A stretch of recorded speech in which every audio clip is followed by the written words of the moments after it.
wabarakatuh. Hai Sobat Kutaraja, bertemu lagi di Bincang Kampus bersama saya Winta Fitrati. Nah, di episode kali ini kita akan membahas mengenai prestasi mahasiswa. Nah, berbicara mengenai prestasi mahasiswa, di sini kita telah kedatangan salah satu bintang tamu kita yang mana baru saja terpilih di program Talenta Inovasi tahun 2021. Jadi buat Sobat Kutaraja yang penasaran, langsung aja nih kita sapa tamu kita hari ini. Hai Bang Sbi, gimana kabarnya? Sehat? Alhamdulillah sehat. Ya, tadi kan kita udah sedikit menyinggung tentang prestasi mahasiswa dan Abang sendiri yang menerima di program Talenta Inovasi Indonesia tahun 2021 ini. Nah, sebelum kita bahas lebih lanjut nih, boleh sedikit kita kenalan Bang? Abang dari prodi apa nih sebelumnya? Oke, baik, saya perkenalkan dulu. Terima kasih Winta waktunya. Perkenalkan saya Hasbi, mahasiswa di Teknik Kutaraja, program Diploma 4 Manajemen Keuangan Sektor Publik. Angkatannya tahun 2018. Saat ini kita berada di semester 7, nomor semester akhir. Ya, sudah selesai Bang ya. Selesai. Sebelum kita bahas lebih dalam lagi nih, sebenarnya itu program apa sih yang Abang Hasbi ikuti? Kita mau tahu dulu nih, apa kesibukan Bang Hasbi di luar jam kuliah? Kesibukan saya di luar jam kuliah, kita kan kuliah ini mau akhir sebenarnya nggak fokus full gitu ya, nggak full day, kita lebih ke beberapa jam saja, hanya 2 hari kalau saat ini. Ya lebih fokusnya ke ada usaha kecil-kecilan lah, usaha kecil-kecilan, terus organisasi, usahanya ada kita dalam bidang penjualan, jual. Termasuk kita menyediakan jasa pelayanan payment online saat ini, di pembayaran online, pulsa dan lain sebagainya. Itu yang saya tekuni saat ini. Nah, untuk kesibukan lain lebih ke aktif di organisasi ya, ya, membina, membantu mentoring kawan-kawan yang UMKM, bagi-bagi pengalaman lah, gimana supaya untuk bisnis dari kawan-kawan ini bisa jalan dan idenya ini bisa diterima di pasar. Lebih ke situ sih untuk saat ini. Tapi sebelumnya Bang Hasbi juga salah satu mantan ketua BEM di Politeknik Kutaraja ya, selama 2 periode ya? Ya, 2 periode 2018-2020. Selain mantan ketua BEM, sebenarnya Bang Hasbi ini ada ikut organisasi lain nggak di luar? Pada saat bersamaan pada masa 2018-2020 itu kita juga merangkap pada itu sebagai ketua umum himpunan mahasiswa program studi manajemen keuangan sektor publik. Kurang lebih periodenya sama walaupun agak beda bulannya. Nah, kemudian kalau di luar aktif di kegiatan mahasiswa ini di organisasi Forum Komunikasi Mahasiswa Politeknik Indonesia Daerah Aceh. Alhamdulillah kita dipercayakan berdasarkan suara voting sebagai koordinator daerah Aceh. Tapi Bang Hasbi sendiri sebagai koordinatornya. Kalau yang di daerah Aceh. Iya benar. Kan tadi banyak tuh kesibukan Bang Hasbi di luar sana, mungkin dari organisasi, bisnis. Kalau di desanya gimana Bang? Di mana? Di tempat Bang tinggal. Di tempat tinggal sendiri, saya lebih aktif ke kegiatan keagamaan ya. Terlebih kita juga memposisikan mengatur waktu-waktu kita dalam beberapa kesibukan ini ya, fokusnya biasakan malam. Kalau sebelumnya kita pernah juga mengajarkan anak-anak ngaji di balai pengajian, juga aktif di majelis taklim yang di kampus saya tinggal ini, juga dalam hal bentuk membantu lah, dalam bentuk keagamaan seperti itu. Berarti dari mulai pagi nih sampai jam malam gitu kan pasti ada kesibukan. Kalau kuliah cuma 2 hari kan, dari Senin sampai dengan Sabtu. Untuk semester ini ya 2 hari. 2 hari. Karena tidak tinggal 3 mata kuliah lagi. Ya, berarti dari banyak kesibukan Abang dari mulai pagi sampai dengan malam. Nah, Abang sendiri punya waktu nggak untuk hangout mungkin atau ngopi bersama teman? Jadi kalau menurut pribadi saya untuk hangout dengan sama kawan-kawan ada waktu tersendiri, itu saya bagi-bagikan. Juga sama ini kan saya pernah ikut lagi dalam proses ikut inkubasi bisnis di ITB juga melalui kampus kemarin. Kita full daring itu ada waktu untuk mereka tuh, udah ada mentoring biasanya malam Sabtu. Alhamdulillah saya juga dipercayakan dalam perintisan ide bisnis ini sebagai CEO. Jadi saya banyak tugas dan tanggung jawab lagi, membantu tim Tapi ada yang ngopi ya? Ada. Walaupun 1 jam 2 jam itu ada kita ngopinya dengan kawan-kawan organisasi, ada kawan-kawan biasa, termasuk dengan relasi partner. Untuk spesial ada juga. Oh ada ya? Okay. Hanya waktu tadi ya kita coba berbaur dengan waktu, menjaga waktu lah istilahnya. Nah, buat Sobat Utara aja, tadi kita sudah sedikit membahas mengenai program Talenta Inovasi yang mengikuti ini. Jadi kita sekarang mau minta penjelasan dari Mas di proses yang Abang lalui nih, dari mulai pendaftaran sampai terpilihnya sebagai salah satu penerima di program ini. Oke, baik. Sebenarnya program ini adalah program yang diselenggarakan oleh Direktorat Sumber Daya Dirjen Dikti Kemendikbudristek Republik Indonesia tahun 2021. Yaitu program ini adalah merupakan program pendanaan atas hasil karya kreatif dan inovasi mahasiswa. Levelnya sarjana dan sertapan, magister dan doktor. Itu ada skema-skemanya nanti yang memasuki pendanaan sesuai dengan kriteria-kriteria yang telah ditentukan oleh pihak penyelenggara tersebut. Nah, alhamdulillah beberapa ada tantangan-tantangan yang kita lalui. Juga saya pada saat itu mendaftar pada tahap akhir. Setelah itu deadline-nya tanggal 4 kalau nggak salah saya, tanggal 5. Tanggal 4 saya daftarnya di tanggal 3, kemudian ada perpanjangan sampai tanggal 6 Oktober. Jadi situ saya lebih leluasa waktunya, maksudnya lega sedikit karena ada jeda waktu yang diperpanjang gitu kan. Sebenarnya saya dari awal tidak istilahnya tidak terpikir untuk menang gitu ini, karena sudah biasa termotivasi dari beberapa kali melalui program-program PKN dan lain sebagainya. Nggak terpilih dulu kan, nggak pernah lewat, ada masalah di sistem atau administrasi yang kurang, saya ikut lagi. Ketika kita ikut lagi ini istilahnya untuk mengisi kekosongan daripada tidak ada yang ikut gitu kan, coba-coba masuk sampai akhirnya alhamdulillah keluar pengumuman dihubungi saya kemarin, termasuk dikabari sama pihak kemahasiswaan Politeknik Indonesia bahwa bisa satu penerima. Yang mana saya tanya kan, dari tanggal itu sendiri banyak yang kita melalui apalagi ini kan kita tidak stay di kampus full day, jadi harus bertemu pihak akademik untuk minta datangan, dan juga itu saat itu perlu dosen-dosen yang pendamping selain pembimbing akademik dan dosen pendamping untuk kegiatan ini. Kita cari dulu waktu-waktu orang ini, waktu-waktu dosen ini, bapak-bapak, ibu-ibu ini, untuk kita minta keterangan yang berkas-berkas yang sudah kita buat nih. Kemudian kita upload ke sistem. Karena semua submitnya by sistem semua.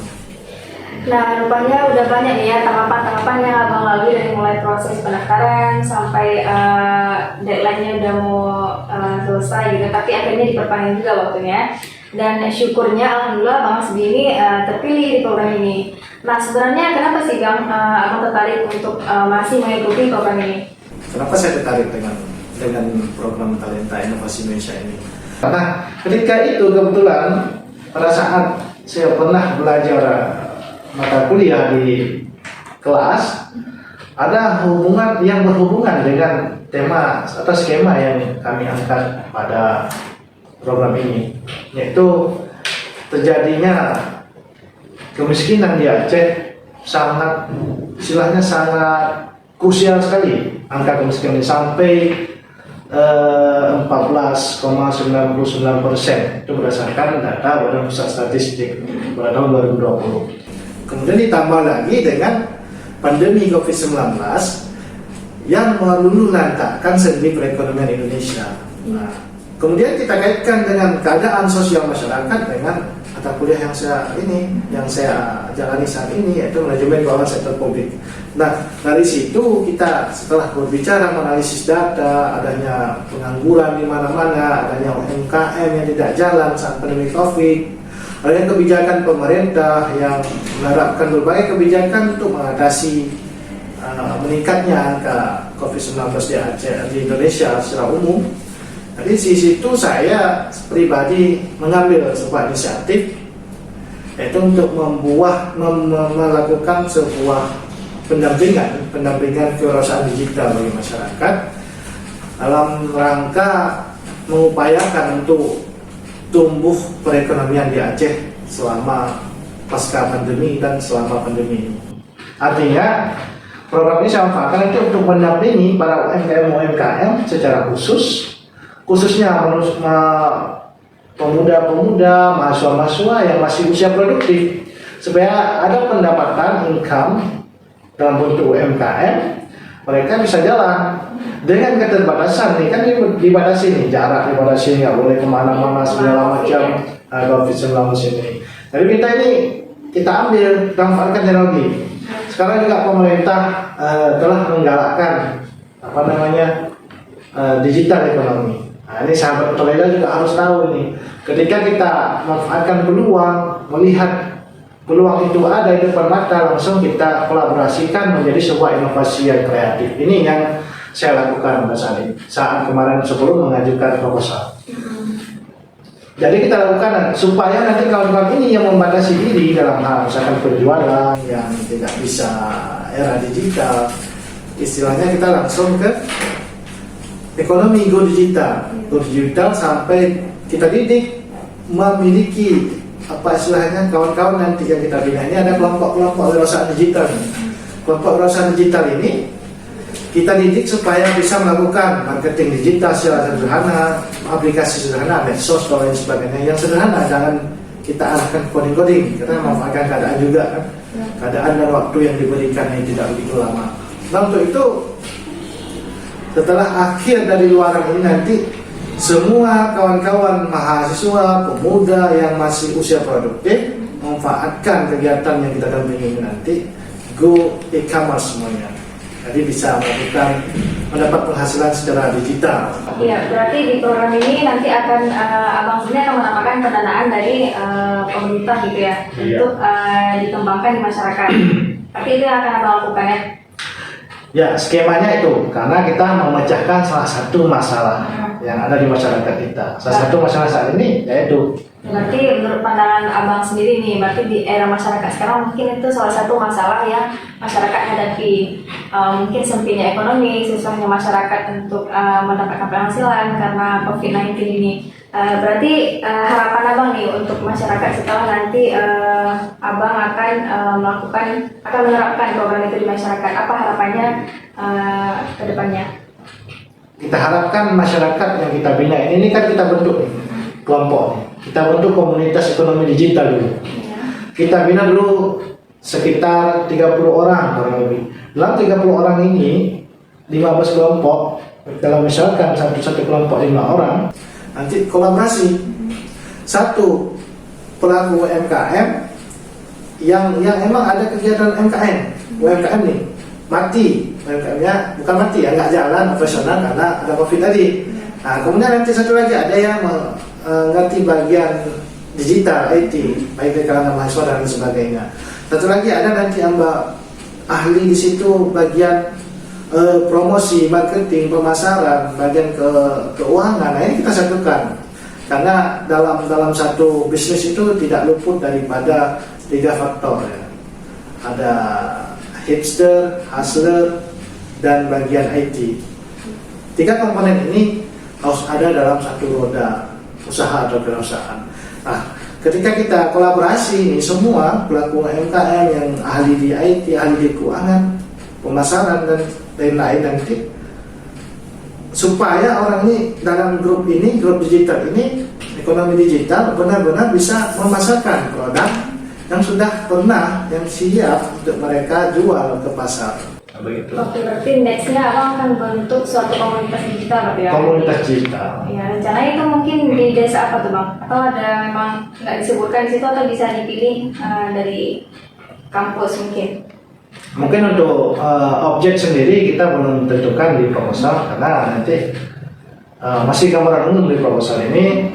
Nanti coba kita buka ini istilahnya peluang, siapa yang mau dulu. Siapa yang mau dulu nanti kita kolaborasi. Ini kan kayaknya ini banyak nih dari kawan-kawan mahasiswa yang punya ide bagus-bagus. Jadi kita cari pelaku yang sudah pernah menjalankan UMKM supaya orang ini nanti berbaur dalam satu tim. Nah, caranya kita buat kegiatan ini selama 3 minggu, 3 pertemuan. Selama 3 minggu ini mentoringnya berlangsung. langsung mentoring.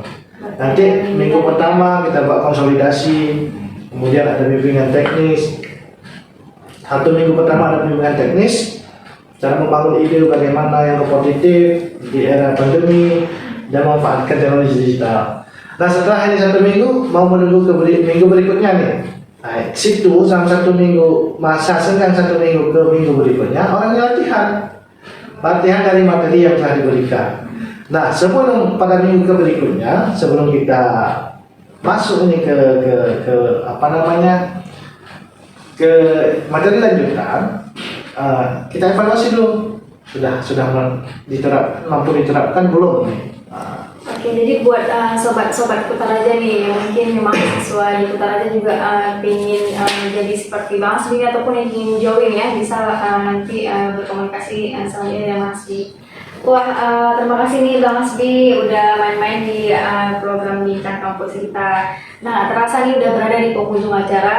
Mungkin dari Abang nih kita minta sedikit pesan-pesannya untuk sobat Kutaraja yang nonton di podcast kita.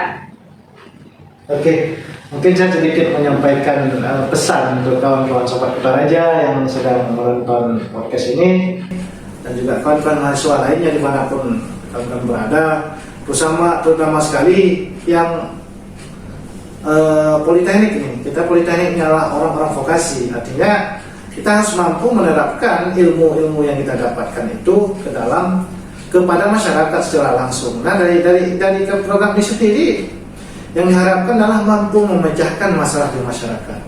Dari sini saya mengajak kawan-kawan sahabat Kutaraja dan kawan-kawan mahasiswa baik yang vokasi maupun mahasiswa umum lainnya, ayo untuk lebih kreatif dan inovatif untuk berkarya pada bangsa Indonesia ini. Saya menutup pesan saya ini, mulailah berkarya untuk bangsa hingga kamu mampu menggenggam dunia. Sekian dari saya. Ya seperti yang Bang Hasbi bilang tadi ya, ini penting buat kita sebagai mahasiswa vokasi, kita harus lebih bisa mandiri dan berkarya di masyarakat. Nah itu tadi bincang kampus kita bersama salah satu mahasiswa Politeknik Kutaraja yang berprestasi dari manajemen keuangan sektor prodi. Buat sobat Kutaraja yang udah nonton podcast kita, jangan lupa like, comment, share, and subscribe channel YouTube kita. Saya Winda Fitrati, terima kasih, bye bye.